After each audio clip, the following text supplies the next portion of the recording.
चलिए आज सीखते हैं हम quartiles, deciles and percentiles.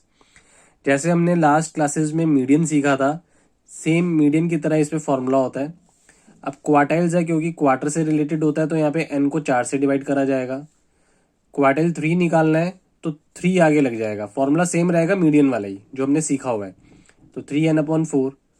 Deciles में क्या हो जाएगा, क्योंकि ये डिसाइल है तो यहाँ पे एन में 10 से डिवाइड कर देंगे। परसेंटाइल है क्योंकि परसेंट एक 100 का होता है, तो यहाँ पे एन को हम 100 से डिवाइड कर देंगे। फॉर्मूला पूरा सेम रहेगा चारों के लिए, बस इसमें n/4 था, इसमें 3 लग गया तो 3n/4, डी था तो n/10, पी था तो n/100। अब क्वेश्चन है calculate Q1, Q3, D4, P20 from the following data.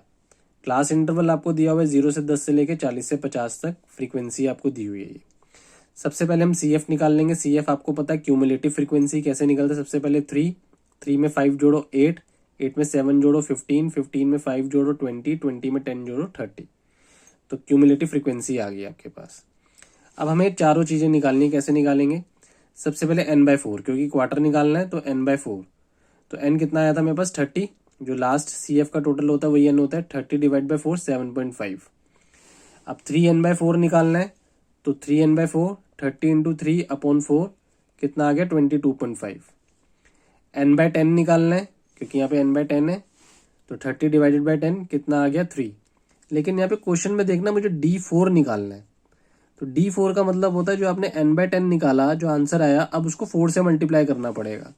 जितने हमें D निकालने होते हैं उतने से ही हमें मल्टीप्लाई करना है। अगर मान लो यहाँ पे D7 होता तो 7 इंटू 3 होता, D25 होता तो 25 इंटू 3 होता। मतलब जो हमारा n/10 आएगा और जितना D निकालना है उतने से मल्टीप्लाई किया जाता है।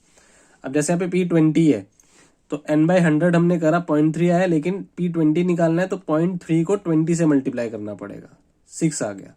तो ये हमने सबके टर्म्स के हमने आंसर निकाले। अब एक एक करके हम इनकी फॉर्मूला रख के आंसर निकालते हैं। तो Q1 का फॉर्मूला क्या था, L + n/4 - CF/F इंटू में I।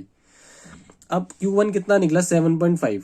अब आप CF में देखो, 7.5 कहाँ कवर होता है, इस 8 में कवर होता है। आप देखिए इस 8 में कवर होता है ना 7.5। तो देखिए इसका लोअर इंटरवल कितना आ गया 10, प्लस n/4 कितना आया था 7.5 माइनस CF एक इससे ऊपर वाला लिया जाता है 3, फ्रीक्वेंसी उसके सामने वाली 5, और I का मतलब तो आपको पता ही है, गैप, इंटरवल का गैप कितना चल रहा है 10। सॉल्व करेंगे आंसर आ जाएगा 19। Q3 में सेम फॉर्मूला, ये वाला फॉर्मूला हमने पुट करा।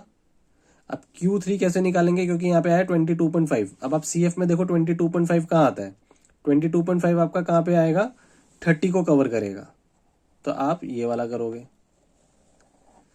फॉर्मूला सेम, इसका लोअर इंटरवल क्या हो जाएगा 40, प्लस 3n/4 आपने कितना निकाला 22.5। CF एक इससे ऊपर वाला लेते हैं 20 डिवाइडेड बाई फ्रीक्वेंसी उसके सामने वाली 10 मल्टीप्लाई इंटरवल का गैप कितने का 10।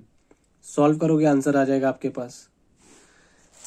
अब आपके को D4 और P20 निकालना है। D4 का फॉर्मूला सेम ही रहेगा, 4n/10 हो जाएगा बस। अब क्योंकि D4 कितना है आपके पास 12 किस में कवर होगा 15 में, आप इसको मार्क कर लोगे। तो इसका L कितना हो गया 20, प्लस 4n/4 आपने कितना निकाला था 12, माइनस CF एक